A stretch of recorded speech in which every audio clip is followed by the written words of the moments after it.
اعوذ باللہ السمیع العلیم من الشیطان الرجیم بسم اللہ الرحمن الرحیم اللہم صلی علی محمد وعلی آل محمد وبارک وسلم انکا حمید مجید۔ آج ہماری پریزنٹیشن کا موضوع ہے شادی ورسز ریلیشن شپ۔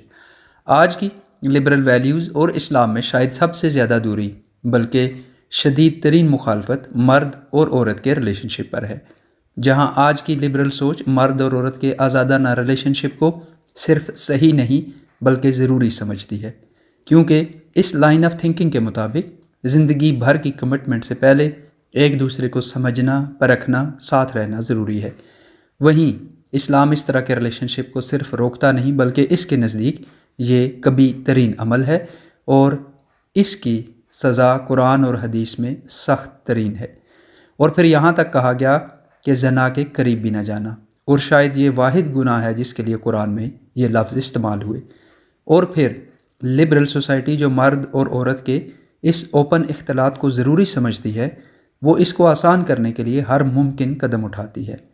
نائٹ کلبز، ڈانس پارٹیاں، ویکینڈ گیدرنگز، ڈیٹنگ ایپس، کو ایجوکیشن، نیو ایئر اور ویلنٹائن ڈے سمیت پورا کلچر اسی کانسیپٹ کی تشہیر کرتا ہے اور اسے سیلیبریٹ کرتا ہے۔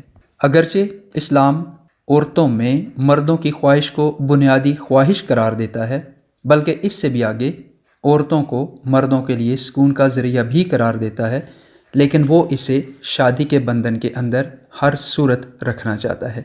یاد یہ بھی رکھنا ہے کہ انسانی جذبات یا پیشن میں مرد اور عورت کا ریلیشن شپ سب سے اسٹرانگ، سب سے پاورفل پیشن ہے، اور آج کی مسلم سوسائٹیز اس پیشن کے آگے بے بس ہوتی ہوئی نظر بھی آ رہی ہیں۔ تو اب سوال یہ ہے کہ اسلام نے اس ریلیشن شپ کو اتنا اسٹریٹ جیکٹڈ کیوں رکھا، اس پر اس قدر سختی کیوں کی گئی، اس کی وجہ کیا ہے؟ آئیے اس کو جاننے کی کوشش کرتے ہیں۔ افراد سے معاشرے بنتے ہیں، لیڈر، بزنس مین، سائنسدان، سارے کے سارے فرد ہوتے ہیں، اور فرد جہاں تیار ہوتے ہیں اسے گھر کہتے ہیں۔ اس طرح گھر معاشرے کی بنیادی اکائی ہے، تو گھر جتنے مضبوط اور ہیلدی ہوں گے، معاشرہ اتنا ہی مضبوط اور ہیلدی ہوگا۔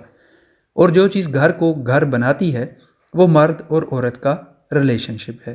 اسلامی کانسیپٹ پر زندگی گزارنے میں وہ مرد جسے اس کی زندگی کا سب سے بڑا جسمانی سکون حاصل کرنے کے لیے اپنے گھر آنا پڑے، اور وہ گھر جہاں ایک عورت کو یہ پتہ ہو کہ یہ بندہ باہر جتنا مرضی بڑا آدمی بن جائے، اس کا دل، اس کا سکون اس عورت کی ذات اور اس کی مٹھی میں ہے۔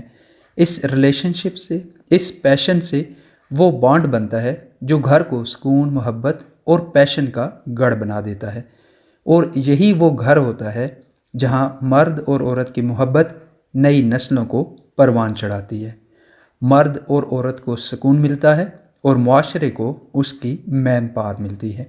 اب امیجن کریں ایک لبرل ویلیوز کا گھر، وہ گھر جہاں مرد اور عورت ایک دوسرے کے لیے پیشنیٹ نہیں ہوں گے، وہاں گھر کی اہمیت کیا ہوگی؟ یہ ایک ایسا گھر ہوتا ہے جہاں رہنے والے مرد اور عورت پیشن اور سکون کے لیے کہیں باہر دیکھ رہے ہوتے ہیں، اور ایسے گھر جہاں سکون اور پیشن نہ ہو، کوئی بچے کیوں پیدا کرے گا؟ اور اگر کرے گا تو وہ انوانٹڈ بچے ہوں گے۔ اس کو ذرا اور پیچھے لے جائیں، اگر یہ سکون مرد کو جگہ جگہ سے ملنا شروع ہو جائے گا تو وہ شادی کیوں کرے گا، گھر کیوں بنائے گا؟ کیونکہ مدر بننا، گھر بنانا عورت کی خواہش ہوتی ہے۔ اس لیے آج کی لبرل معاشروں کی آبادیاں یا تو سکڑ رہی ہیں یا سنگل مدرز عام ہو گئی ہیں، اور ایسا معاشرہ جہاں انوانٹڈ بچے ہوں گے یا سنگل مدرز کے بچے ہوں گے، ایسے انوانٹڈ، ان لوڈ بچے یا بغیر باپ کے بچے کیسا معاشرہ بنائیں گے؟ تو خدا کا قانون جو تورات، انجیل اور قرآن میں بیان ہوا، وہ اسی اصول کی پاسداری میں ہے۔ اسلام شادی کو پروموٹ کرتا ہے، لیکن اسلام اڈلٹری کے سخت ترین خلاف ہے، کیونکہ اڈلٹری سے گھر ٹوٹتے ہیں، اور جہاں گھر ٹوٹ جائیں وہاں معاشرہ ٹوٹ جاتا ہے، اور معاشرے کو ٹوٹنے سے بچانے کے لیے کوئی سخت سے سخت سزا بھی بہت کم سزا ہوتی ہے، کیونکہ جہاں معاشرے ٹوٹ جاتے ہیں، بریک ڈاؤن کر جاتے ہیں، وہاں کچھ بھی محفوظ نہیں رہتا۔